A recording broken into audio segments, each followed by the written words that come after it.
Hickok 45 here, your internet shooting companion, coming to you from the beautiful hills, semi-beautiful hills of Middle Tennessee.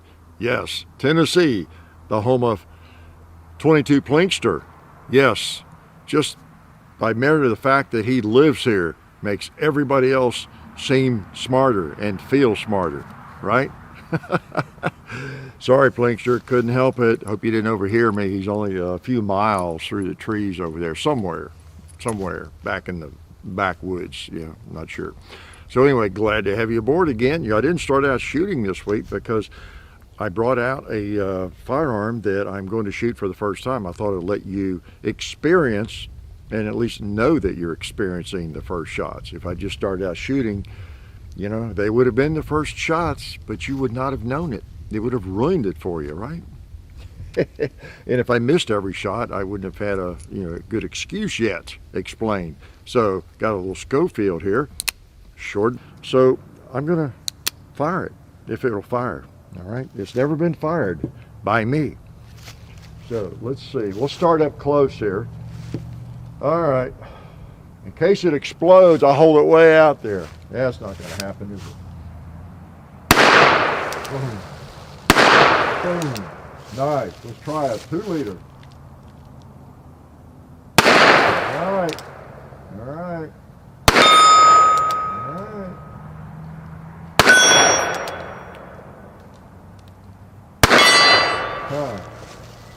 All right. This feels like it is okay and seemed to be shooting kind of where it was pointed. So I'll find out as I proceed. Not bad, not bad. Nice, comfortable shooting firearm, no doubt about that. 38 Special is just a comfortable round to shoot. Great round. By the way, I sprayed some Ballistol on before we started. Appreciate their help. And I might put some Talon grips on it. You think I should? Nah, not on my cowboy guns. It's not mine, so I wouldn't anyway, but not many, I can't think of any of my old West firearms that I want to do that with. Although, if I were, but anyway, we appreciate Talon Grip's help. If I were living in the 1880s and I was relying on my firearm, one of these, my Colt single action, whatever it is, and the grip didn't feel right to me, I went by the hardware store, the blacksmith or something. He had some, did they have a lot of tape back then? I think they had mainly baling wire. But if he had something that could wrap around that thing, some tar and paper, and make it fit my hand better, or hang on to it better, I would have done it. I would. I grew up, 35 years of Glocking. We used to cut inner tubes. I would steal people's bicycles, take the inner tubes out and cut the tubes.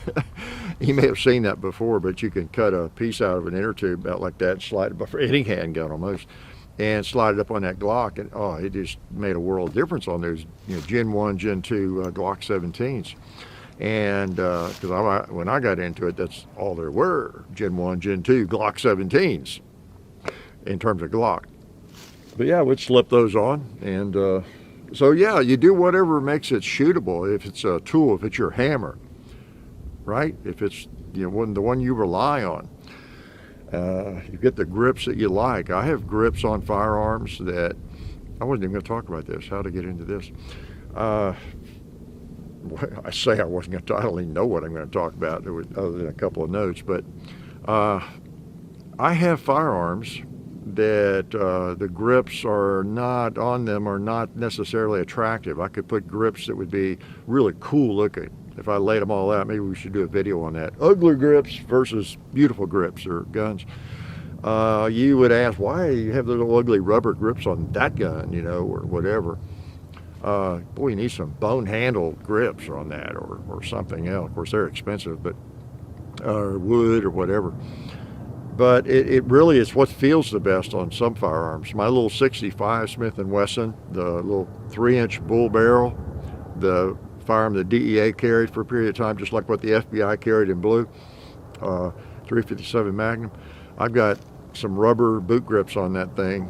There's other grips I could put on it that would be more attractive.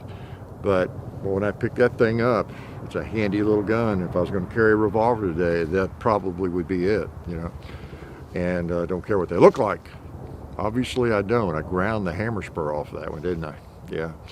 So that's called functional. That's called function over form, right?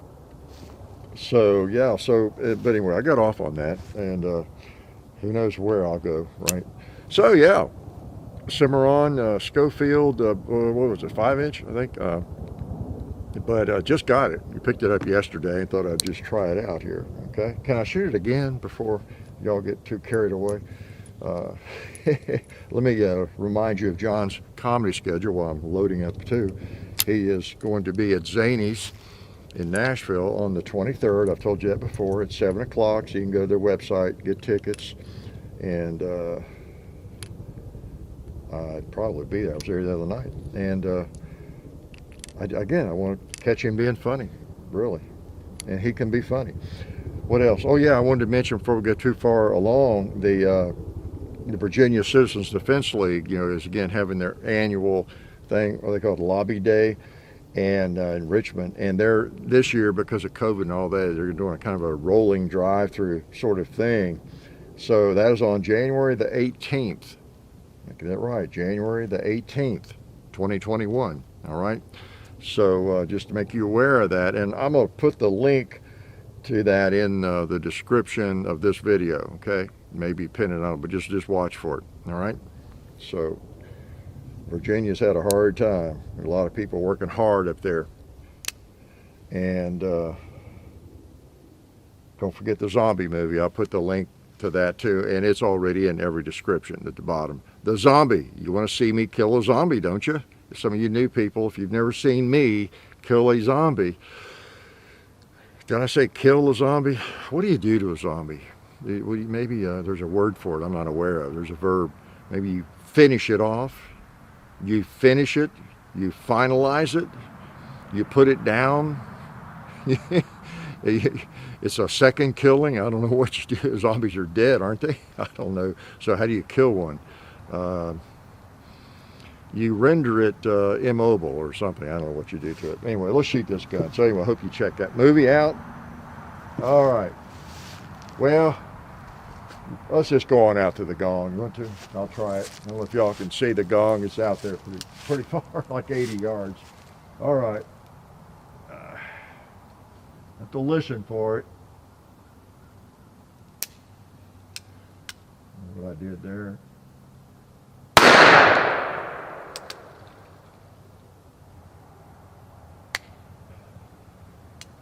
Okay.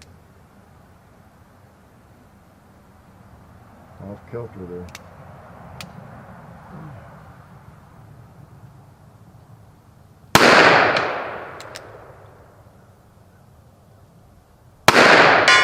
There we go. Wasn't holding high enough. Yep, just brought it up. Let's shoot something right here, like that propane tank. Killed the propane tank. Yeah, I don't know what I was doing there. I hope I wasn't short shucking the hammer, which is not really a term associated with hammers. Maybe I wasn't. Coming back. Seems fine. I don't know. Keep an eye on it. All right. So that's pretty cool. 38 special. I have never fired a Schofield in 38 special. I guess I've never fired a Colt single action 38 special. They make them have for a long time, and 357 Magnum, in which you could fire 38 special, right? Y'all should know that by now if you've been a student of the channel. And the 38 special, or the 357 Magnum even, I don't know, I still think of it as a newer cartridge, maybe because it's Magnum and you have all these cool modern revolvers chambered in it, whether it's a Ruger LCR or a Caliper Rhino. Not that it's cool to me, but it would be chambered in that, I guess, and you know, Smith & Wessons and everything. But you know, 1935, that goes back a ways. Yeah, 1935. A lot of you might not even have been alive then. 1935.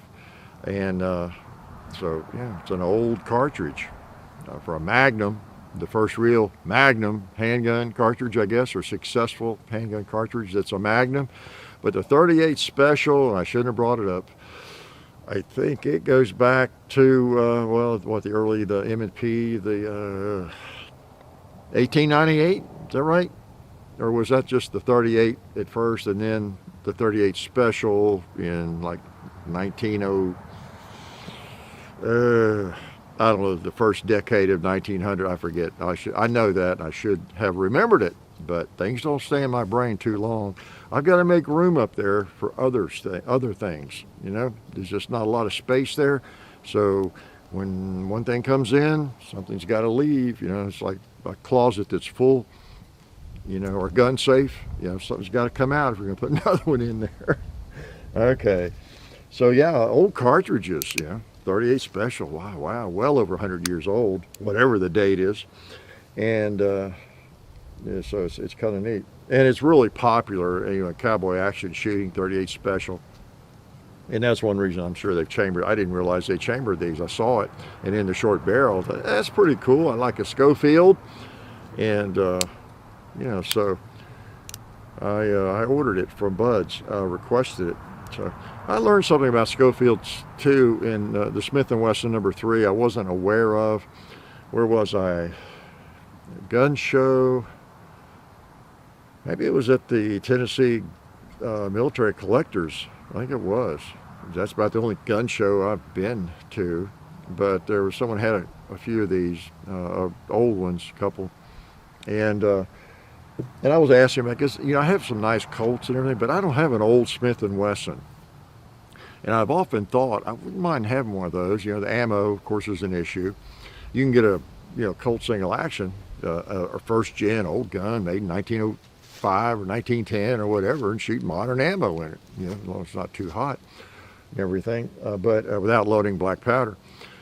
But the Schofields and those are, you know, the 45 Schofield round and some of that is not quite as easy to find. And I wasn't sure how long they made. I was asking this guy, when did they quit making the number 3? I know the Schofield with this latch wasn't all that long, but they continued making the Model 3.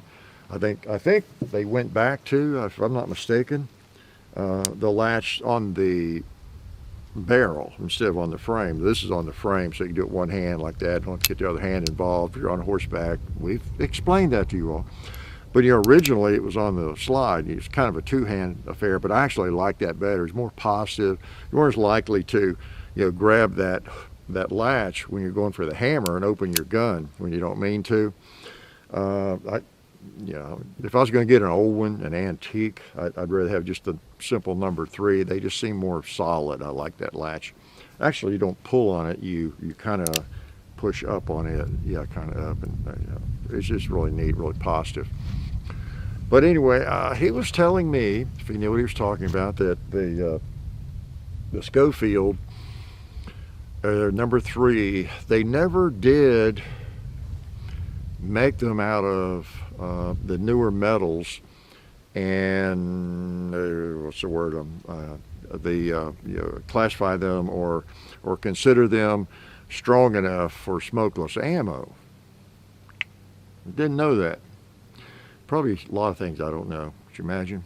So that would mean if he was correct, and if I heard him correctly, if I remember him correctly, if my brain's in gear, that you would need to get some black powder ammo no matter when it was made. You know, if it's a Smith & Wesson number 3 and all that, unless it's a reproduction like this one or something. Okay, so if that's not true, let me know, some of you Smith & Wesson collectors. Okay, or if I misheard him, I might have misheard him. That could happen.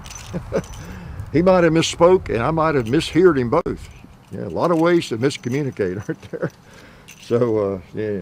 All right, so it's the same old deal with me. It's my schizophrenic nature. You know, you saw on the table, I've got John's M16A1 out here, mainly because I know I had it out a few weeks back, but we're going to do the video on this rifle like really, really soon. Okay, not today, but really soon, and getting things together, and we're both on the trust, so it's legal for me too. and so to possess it. And I just wanted to look it over, shoot it some more, and blab about it. So, can I do that now? Take a couple of shots with it. Okay, M16. It is just like me, lead with a Schofield reproduction when I've got an M16 on the table. Yeah, let's take a couple of shots with it. I'm not going to wear it out, of course. I'll wait and do that in the video. Okay. Because even with ammo being at a premium, we don't want to have to scrunch too much in the video. Let's take a couple shots. Let's put it on semi-auto. How's that? Keep it civilized.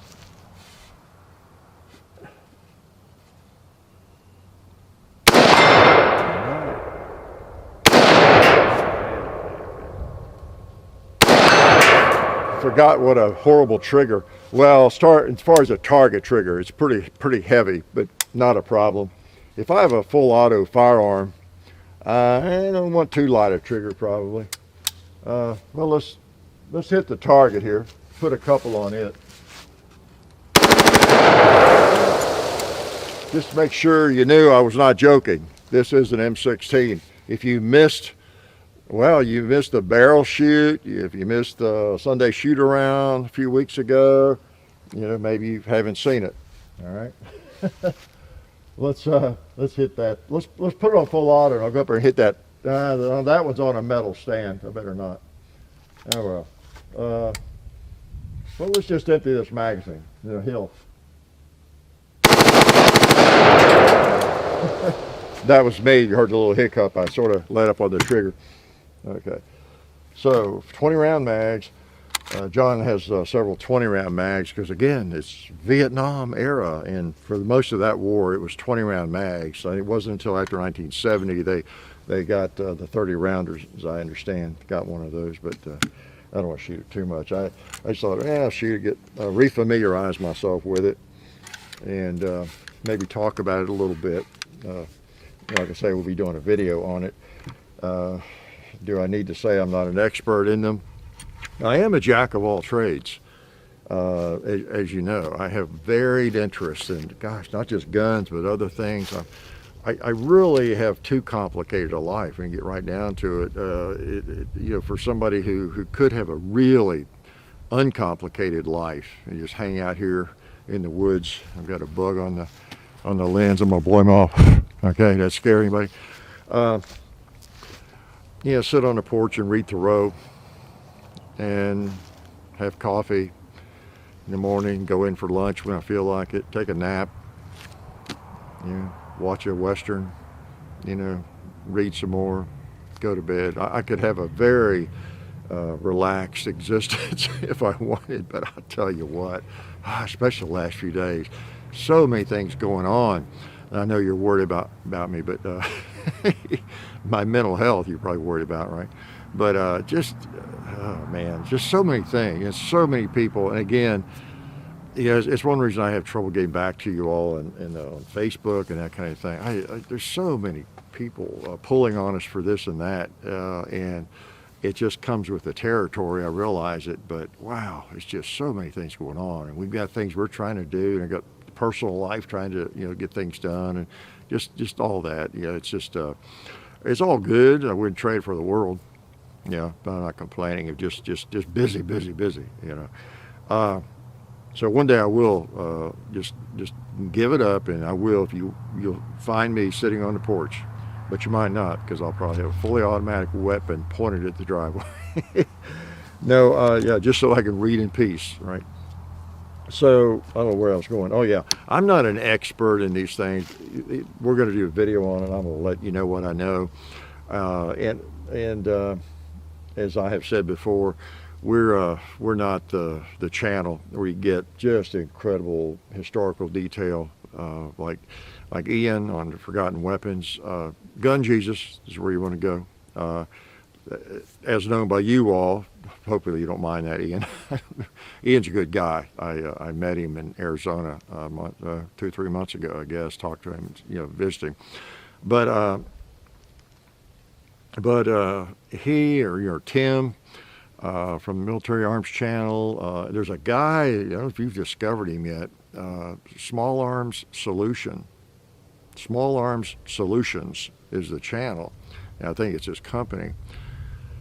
I'll mispronounce his name, I'm sure. Chris Bartacci, I think. Chris Bartacci, something like that. That's close, I think. But I have watched his videos over, I don't know, a couple of years off and on. I'll run across one, and he is very, very knowledgeable about whatever he's talking about. Okay, unlike the rest of us, slugs. No, he really knows his stuff. He worked for Colt. He's, these kinds of things, especially, or AKs. He has been in that industry, and I think he does training. Goes to his military. He's worked with Colt and going around the world training and all that kind of thing. But really, really good if you're looking for highly detailed information about like the evolution of the M16, AR-15, and all that. Really good. I know the basics, that Armalite and Fairchild Aircraft, how all got going with Eugene Stoner and the problems they had and worked them out, and there's different things. But I can't go through and really not interested in doing that and telling you. Well, now on the on the Colt 603, this little pin here changed to a pin with a square head or something, or that kind of thing. I'm not even. I am interested in the major changes in the development. I find it very interesting. Or I wouldn't watch his videos and others on those topics because it is interesting. I highly recommend you do to get a better appreciation for how these firearms and others have evolved and what they were early on, and that they didn't just drop out of the sky like that, or your M4 Daniel Defense or whatever it is. It didn't drop out of the sky like that. The history of that is just very interesting, of any firearm for that matter. But it is incredible. It would take, even if I had all that in my head, I've got some of it in my head, a lot of it in my head, but it would literally take like 3-hour, 4-hour video or something, or more to go through all of that. And you talk about rambling already, boy, it would be tough to do that. But because every aspect of the AR-15, it changed really. Virtually everything about it. It went through that evolution, and maybe 2 or 3 or 4 different versions of that pin or that handle or no handle or forward assist, whatever you want to talk about, grip, but stock, buffer springs, buffer, just right on down the line. It's interesting to look at, especially if you have these rifles. Maybe you just got into them, like an AR-15, and you don't really know a lot about it yet. You just know how to operate it and know it's a great rifle. I highly recommend you learn more about it, okay? I don't know everything about them, but I know enough, as I always say, to be dangerous. I'm going to share that, some of it, really soon. So we're just going to compare a little bit with this one, shoot it and talk about it and compare with the A2 and then the previous version. We don't have all the lineup of all the various formats of it, of course. Got a SP1 and the kind of the commercial version of it, and they kind of lag behind all the military models, and that's one thing that explains my A2. I didn't understand that for a while.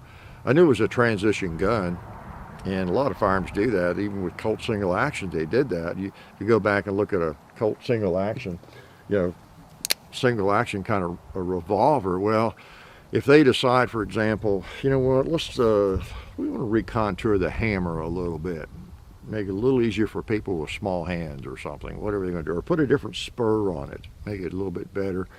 Well, they start doing that, but they've got 150 or 1,050 hammers already made. They're not going to throw them away. They're just put them in, but then they may do. And then maybe at the same time they also decide to, recontour the trigger or something, put serrations on the trigger, just do something like that. Well, they don't have a whole lot of backlog of triggers, and so as they're making the next 50 or 100 or 500 firearms, some of them will get the new trigger, but they'll have the old hammer, until they run out of the old hammers, right? Pretty smart, huh? So you get firearms that are a mix, and it doesn't mean somebody has changed out the hammer on this one or trigger. You just transition, the natural transition, within a company. And ARs really are that way, the AR-15, because they you know, whatever changes they made in the military models, the machine guns, they would, you know, they're always trying to update it and have it, you know, ready. They're trying to get military contracts, keep their military contracts, and that sort of thing. But they might have, like with the lower, I don't have, you know, I don't have that here, but, you know, the fencing, for example, around the mag release, you know, the early ones like my A2 had none of that, you know. And John's SP1 has none of the fencing here, up here, none of that, you know. And so, and you get different breakdown pins and all that. So it just depends. And they might have been made at the same time.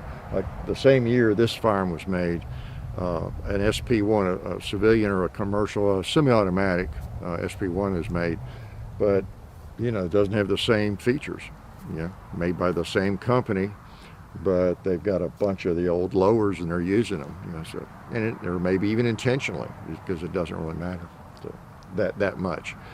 So anyway, I'm not an expert, but it'll be fun doing that video and shooting that. Got a target-rich environment planned and all that, so you can watch for that. M16A1, and I've been impressed with how good this is. One thing I want to point out in that video too is that a lot of people that don't know that much about them, and they know the history of Vietnam a little bit, and the M16, it really wasn't this model that had the problems. It was the models before this one, the M16, and this is old. You know, what are you talking about? The M16A1 was what, 67, 68 or something adopted, but by then they had those problems worked out, and a lot of people love these things. You know, they work like a charm for the most part. So anyway, enough of that. What else are we looking at? Let's can I shoot the Schofield again? Okay, gotta load it first. I was a little concerned about what it was doing there, whether that was me. I'll tell you, one reason I traded my first Schofield though, it was a Navy Arms, I think, and gosh, I bought it in like '96 or something, and I just didn't feel like it was right. The cylinder on a Schofield is weird. It's not like a Colt. You click, click, only turns one way and all that. You feel like it's broken or something. Yeah, it's just a different type of action. But remarkably, they always seem to work though. And unless this is the first one that's it's not going to. But I don't think that's it. I think it's just me. I'll just load him up and shoot him. Schofield, neat, top rake revolvers are just neat, aren't they? You see that ammo in there? They're just neat. There I go, loading 6. I normally don't do that.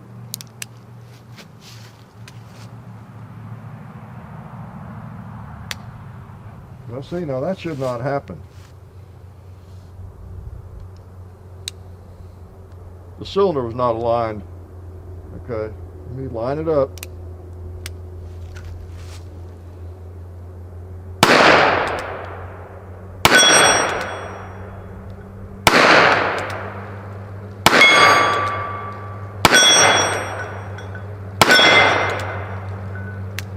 Okay, so that's what I say. We got a weird cylinder, but I guess it was me. When you close it up, you just need to make sure the round's right up there at the top, you know. And then when you, I don't know, it seemed to be dropping between the cartridges there. Okay, so I'll shoot some more before we do a video, make sure it's all right. I like the contour or that short barrel. It's pretty neat. That's a good feel. Now when I say short, that's not really that short, is it? That's but by the standards of the originals, you know, kind of is like a Colt. You know, the first Colt single actions were 7.5. I guess that's what these were. I forget now. But when you cut them down to 5 or 6, that's probably 5. They seem really short, but still a long barrel. You get right down to it, isn't it? All right, what else do you want me to lie to you about? Was I going to talk about anything else? Oh gosh, there's something I was going to. Yeah, I guess all that. Okay, I've been pretty well so far. Good, cool.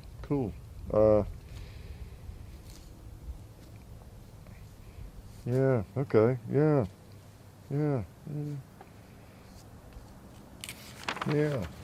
Nothing important at all. Oh, I know something. I saw a comment.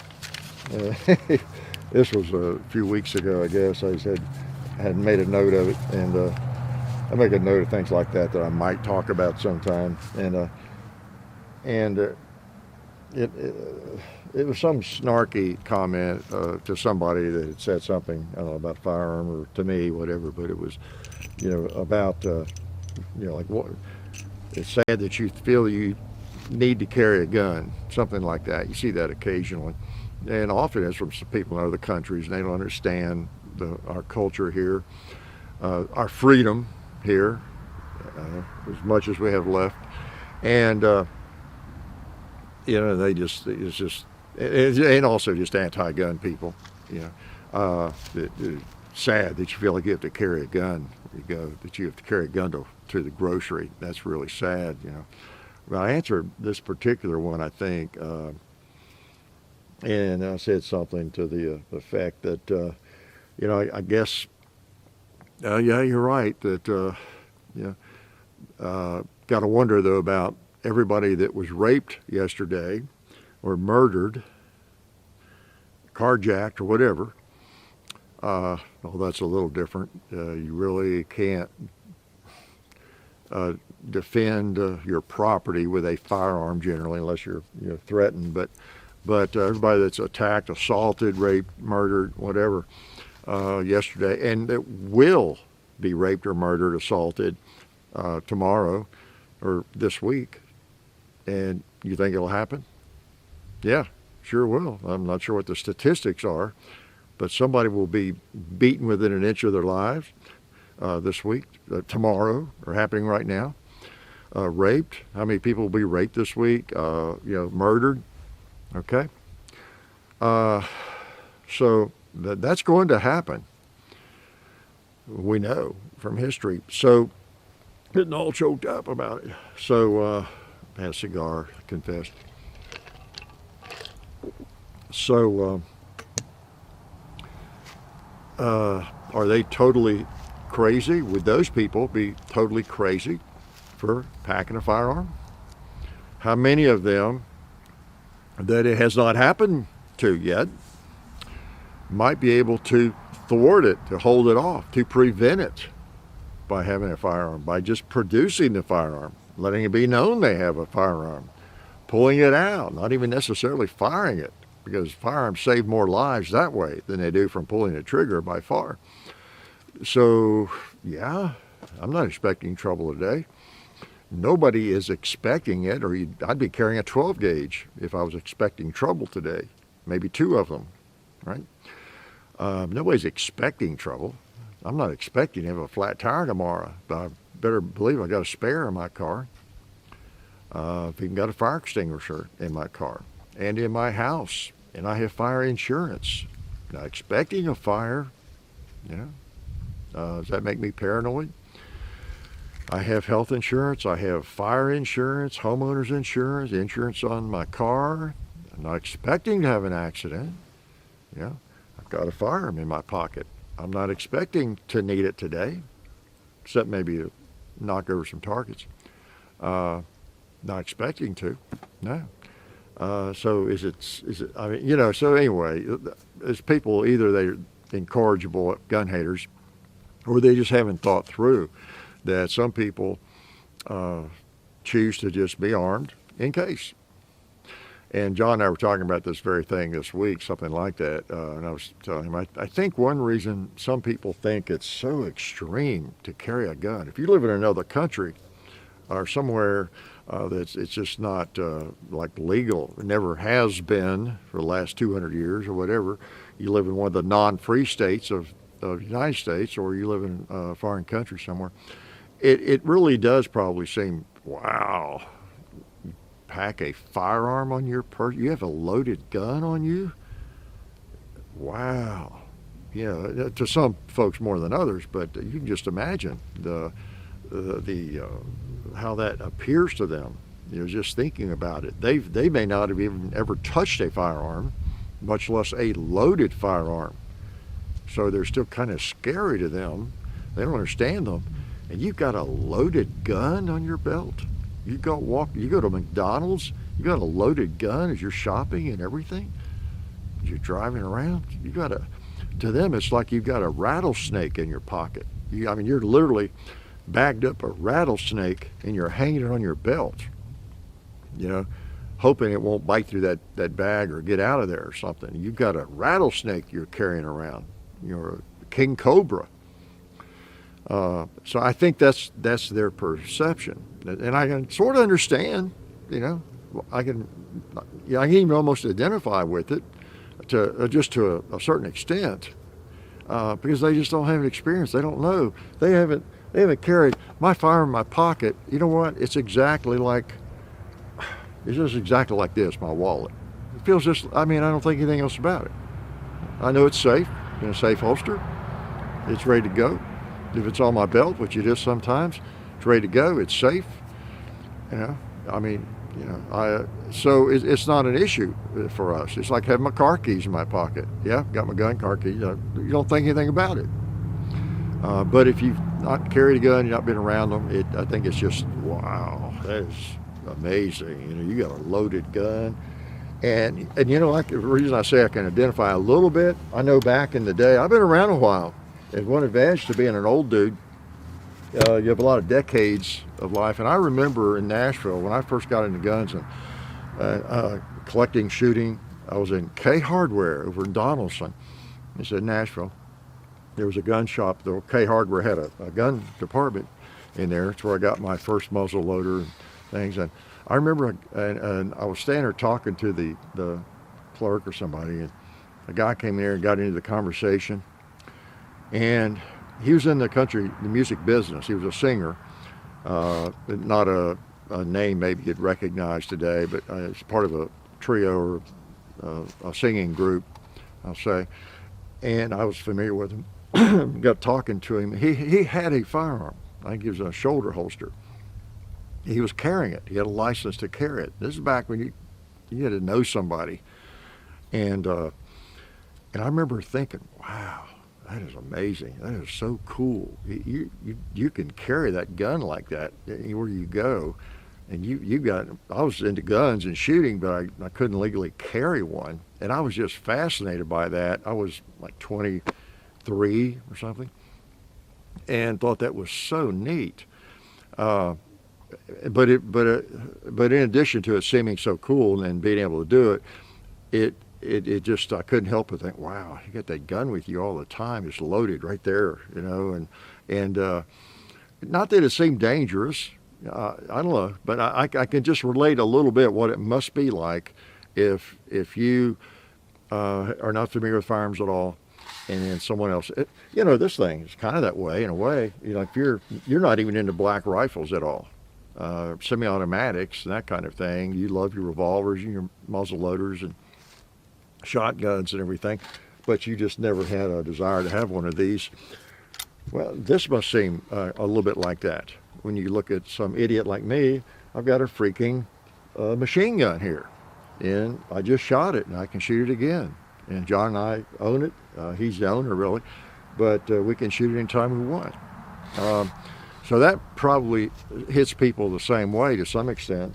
So some of it is just lack of experience. I guess ignorance is a little too strong a word. It's really not some of it is just ignorance, just not knowing, But some of it might be not trusting your fellow man or your fellow woman, right?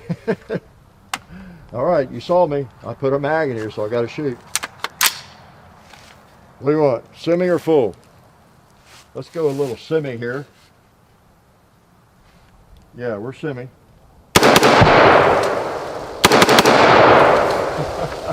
But you know what? I can't resist going a little full. I don't want to hit steel down there without trying, so I'm going to just step up and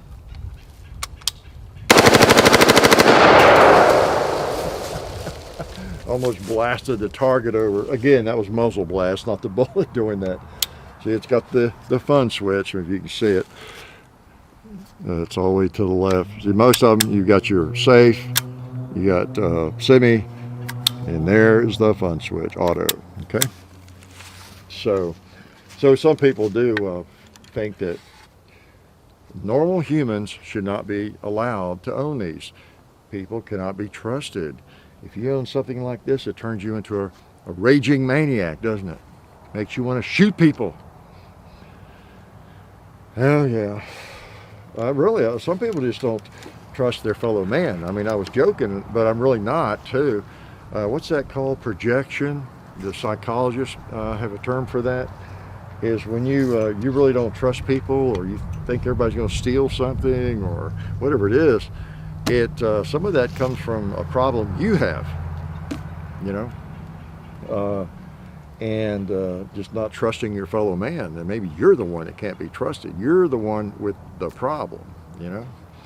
So, but anyway, that's my little diatribe on that. I was going to say, oh, I got to have some advice for the kids. What was that before we get out of here? Young people. Well, again, back on my theme of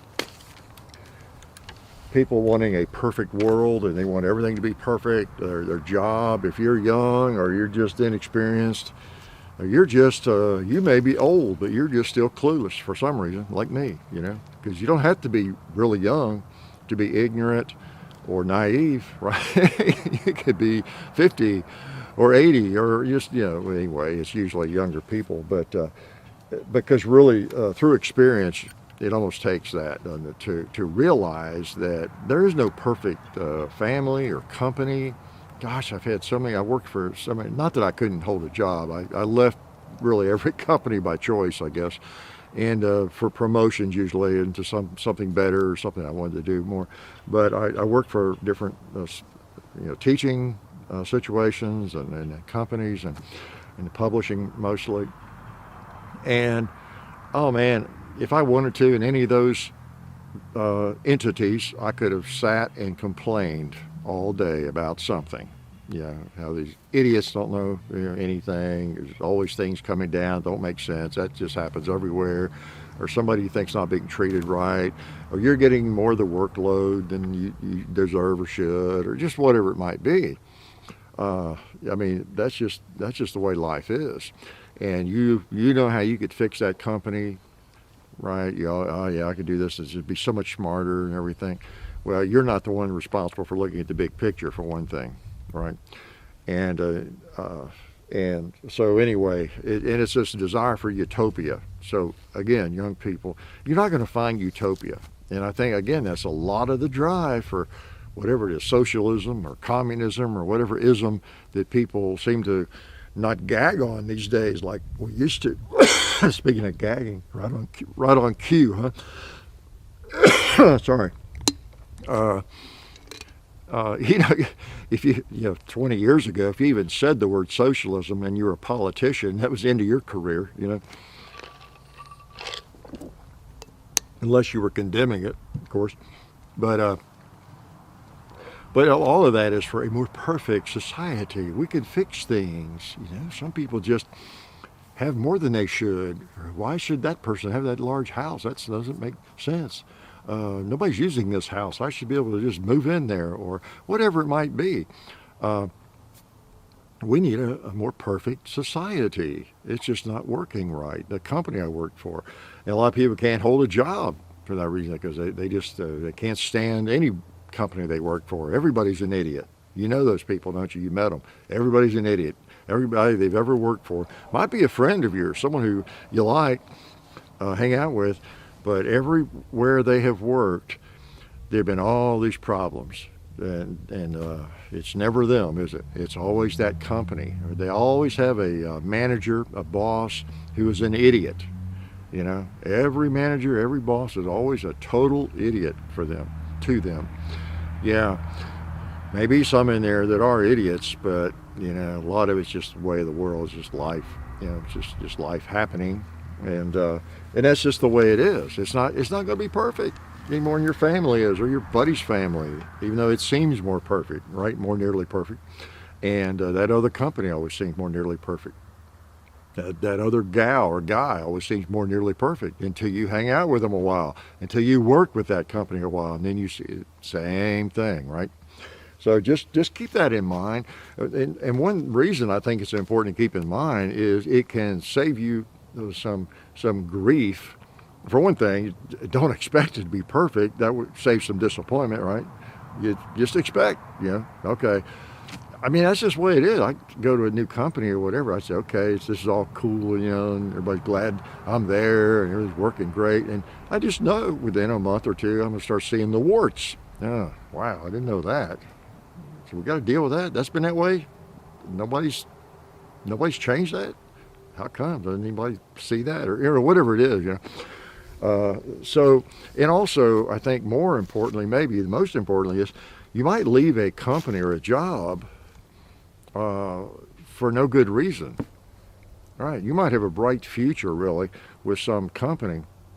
You just got to work through all that stuff and get the right attitude, and you might have a really nice career at that company. Okay?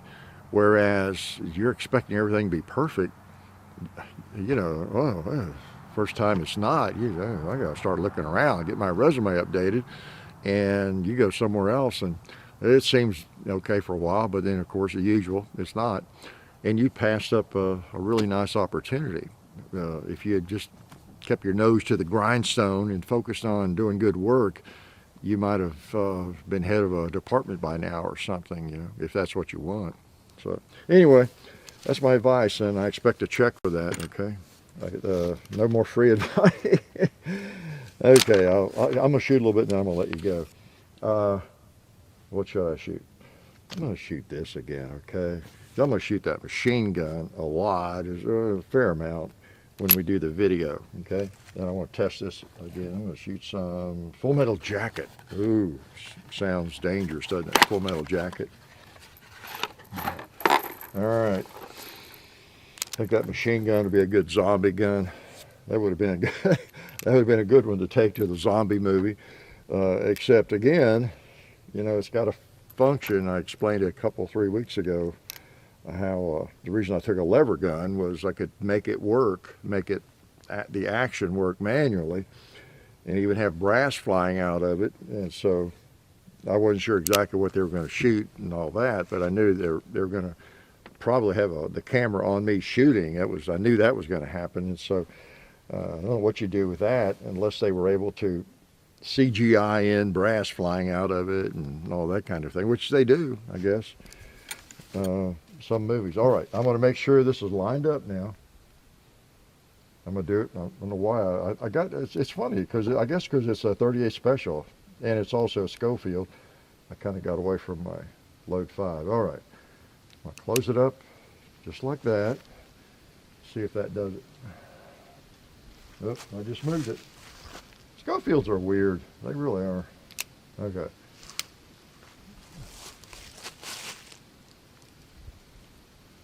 There we go.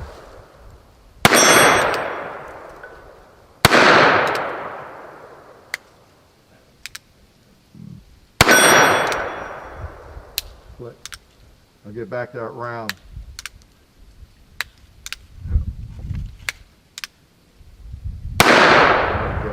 Got back to it. So I'm not sure what I did. I'll work with that some more.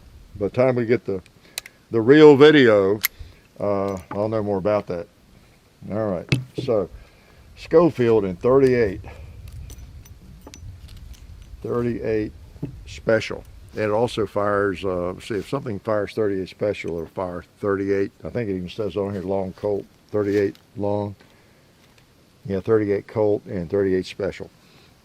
Yeah, 38 Colt is just a little bit shorter. The 38 Special was an increase in power, longer case. And that's what we forget. A lot of people think of a 38 Special as being a nothing cartridge, I guess, because it's not a 357 Magnum, Well, at one point, there were a couple of shorter cartridges in 38, or more. In the 38 Special, for up until, I guess, 1935, it was considered the top dog, I guess, in a 38. It was a hot cartridge. It was the Special, the most powerful one, the longest. That was why it was called the Special. And for 44 Special, kind of the same way, I guess.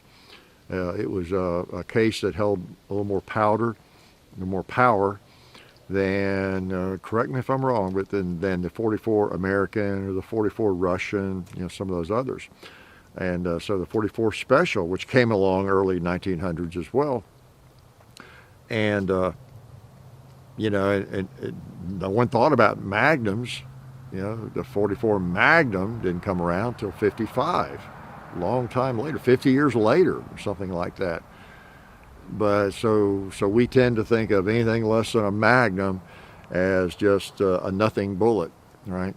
So we probably don't think correctly, although more power and a better bullet, hollow point or whatever can be much more effective. Still, it's a bullet. It's a bullet. Animals, people were not designed to have any sort of shape bullet coexist with their organs. Okay, you get my meaning? It's a bullet. And better yet, as I said earlier, it's a firearm. It's a firearm. I talked about that in, what was that video we did about calibers and defensive gun or whatever. So, who do you know that if you they know you have a firearm, or who do you don't know or know, they know you've got a firearm and you're about to pull it if you have to, is just going to laugh at you. Or hey, what caliber you got there? I need to know whether I'm going to be concerned or not, or whether I'm going to be afraid of being shot or not. Oh, just a 22? No problem. Right. I don't think that's the way it works. So anyway, it's been fun having y'all out today, and I've yacked enough, I guess. Again, don't forget John's comedy and Virginia Citizens Defense League. I'll link to that. Remind me, somebody, if I forget. And the zombie killing and just whatever else. And I hope that it's a good week for you. This was number 50, by the way. So I didn't do anything too well. I brought out a machine gun. That's kind of special, right? I didn't say anything brilliant. I should have had some brilliant thoughts saved up for the 50th Sunday shoot around. I guess I've not missed one, have I? I've posted something, every Sunday since last January, first day or two of January. So, weather will be getting bad. We're lucky this week. It's pretty nice, but there'll be some bad weather coming. So there might be a really short video. As I have said, I'll try to post something. Just whatever, okay? Maybe I should record one, even though the reason I do these is they're current. You're current, okay? So maybe I'll post one or record something that if I just couldn't get anything filmed, this week, just 15 degrees and snowing or whatever, and maybe that's what I'll do. When there's a beautiful day, I'll record one, just put it in the bank somewhere and admit when it is. It's not this week, but just to enjoy. Maybe I should have done that when I was at the beach. That would have been good. Or in the desert in Tucson area.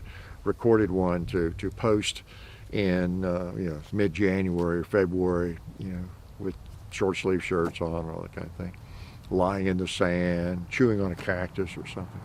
But I'll try to post something, because I didn't know your life will just not be complete if I miss a week, right? Just not be complete. And enjoy y'all coming out, because I know you're there. Even though I can't see you, I know you're there. And I see a lot of comments as I skim through. So I know you're there and you're watching the videos, and we really appreciate that. Nothing special, as I keep saying, but I'm glad you come out, and y'all enjoy firearms as much as I do. Apparently a lot of you do, or at least you have interest in firearms and in their proper use and their safe use, in a constructive way, the history of firearms. And like I say, I don't go as deeply as somebody like Ian, or Tim, or Chris Bertocci, I think his name is, I was mentioning earlier. But and again, a lot of it is because I have too varied an interest. I thoroughly enjoy, well, like a firearm like this rifle or this Schofield as much as I do a bolt-action rifle or lever gun. Just the whole array, black powder, muzzleloader, Civil War rifles, and I even if I wanted to, I don't think my brain would retain all that information about all those different areas. But so I know just enough to be dangerous about all those different areas and all those eras, enough that I can appreciate. Because I've told you before, it's what I really like. I think it's so cool to be able to take a Civil War rifle like the Springfield 1861 or the P-53 Enfield, and load it and shoot it and know exactly pretty much what it felt like to shoot that firearm, in 1864 in the American Civil War. In fact, both of those rifles were used in the Civil War. They're not even reproductions, or even this, same thing. When you take it apart, you clean it, you shoot it, you study the parts, and you feel the recoil in full auto or in semi-auto and everything about it.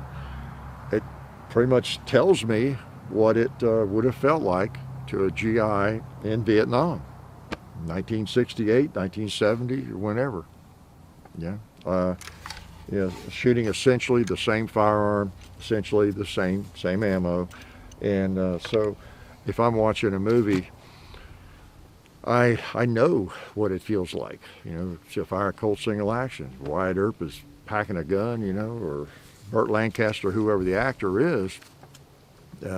Big old 45. Like when I was a kid, a big old gun, 45. It must really kick. You don't know what it's like. You just, wow. Well, I know what it's like. I fired more than they have.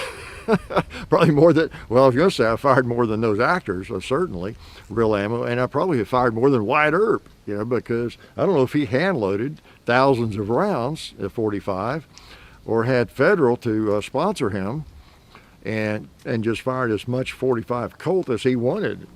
He probably didn't have time to. I do this, now kind of for a living. He packed it around along with a badge for a living.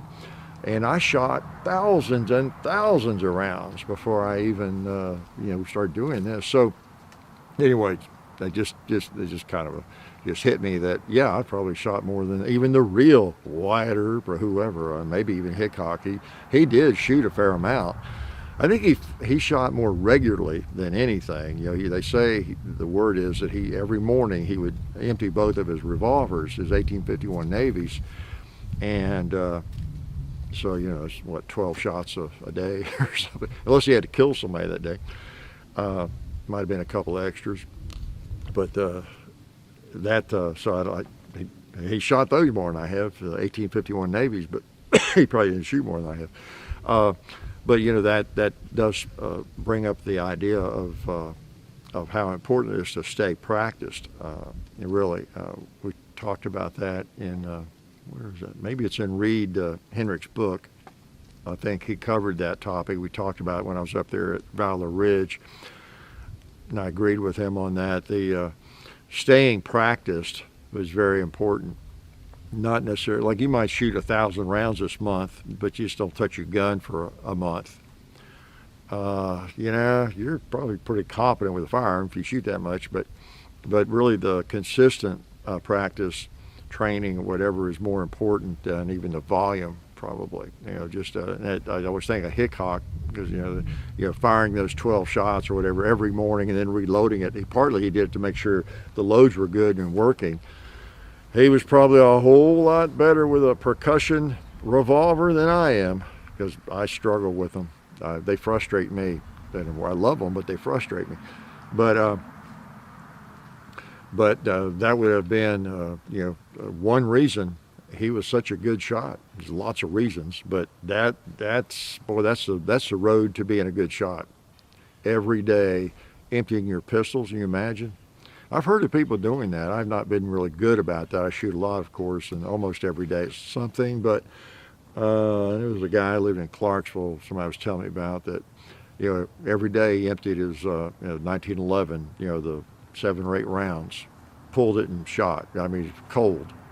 And that's always good. I do that very often. And I would advise that for you. I'll let y'all go. But whatever your carry gun is, when you're at the range sometime, if you can do it safely, if you're even allowed to do that, you're usually not allowed to pull from holsters and that kind of thing. But if you can, and I do that, if I'm carrying pocket, I'll just pull it out and boom, boom, boom, cold, without looking at it or checking it first or anything. What does that tell you? It tells you whether you were armed or not, or you just thought you were armed, whether your firearm's working, whether you can hit anything. Where maybe the only time you can hit anything is after you have warmed up and you have fired your carry gun 25 times, and then you start getting on target.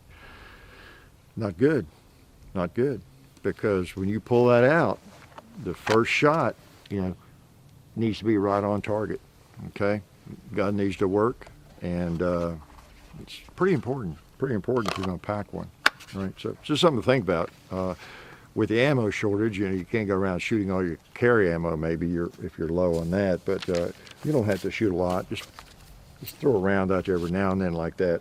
I've done some crazy things. I remember, of course, I have the place where I could do it, or I shouldn't tell this on myself, but a couple of times I've been mowing the yard and just, kind of do that, just part of that while you're doing something else. And I was in a position where the range was right there and I could do that. And I just let go of the mower, pull my gun, boom, boom, boom, when I'm doing something else totally. And it's good training. Just be ready. Shoot cold, okay? All right, I'm taking all your time, and I know your time is valuable. Time is money, and I'm costing you money, all right? Gabbing at you. So hope you're having a good Sunday morning and not overdoing it with the coffee or the eggs or the toast or the bacon or the sweet rolls. If so, just take a nap and get revived in time for a little football, if you're watching football. So that's another topic. All right. So there are lots of topics, aren't there? And, there are a lot of things that we could talk about. They're extremely important, I guess. I don't know. One thing, probably the most important thing, rather than getting into politics, party politics, the most important thing you can do, again, is to stay in touch with your representatives and let them know, stay in touch with what's going on and let them know what you think and vote. Right? Let them know what your thinking on something is, what your opinion is, and just keep up with it. As I've told you many times, there's so many folks on YouTube, and not counting anywhere else, that keep all of us up to date on all of the gun rights issues. It's just they're there, and Johnny B, Guns and Gadgets. I start listing them, I leave people out. Coleon Noir is doing a great job with a lot of that. Who else? A lot of Iraq vet, a lot of people. They do as much of that as they do shooting. And, so they study it and they keep up with it, and, just check people out that are helping us to stay in touch with what's going on. The main thing is you've got to make your contacts and make your voice heard and vote, or none of that matters. Because for the most part, we're all preaching to the choir, right? We're preaching to the choir, and which is one reason John and I have taken the approach we've taken, and that is to just try to bring in as many people into this endeavor as possible. And it's, it can't hurt. It can't hurt. I think they say 5 million people who've gotten into firearms ownership in the last, 7-8 months. People who didn't, new gun owners. And I hear from a lot of them, of you. And that's a great thing. It's a great thing. Shoot all you can, learn to shoot, get training, buy more guns, buy more fun guns. There's so many areas that are fun. You've seen some here today, and you see them in every video, different areas of firearms. And, and vote. And don't let anybody take them away from you. Okay, I mean, you know, don't vote for anybody that wants to do that, please. I don't care how nice that congressperson was to your great grandma. Okay, I don't care how smooth talking they are. I don't care who your grandpa voted for. You don't owe them to vote the same way necessarily. Vote for the people who respect freedom. Yeah, that's my urging right there. To respect freedom, individual liberty. Okay, and life will be good, I think. So I'm gonna let you go. No telling how long I went. I always say that, but then I still go long, don't I?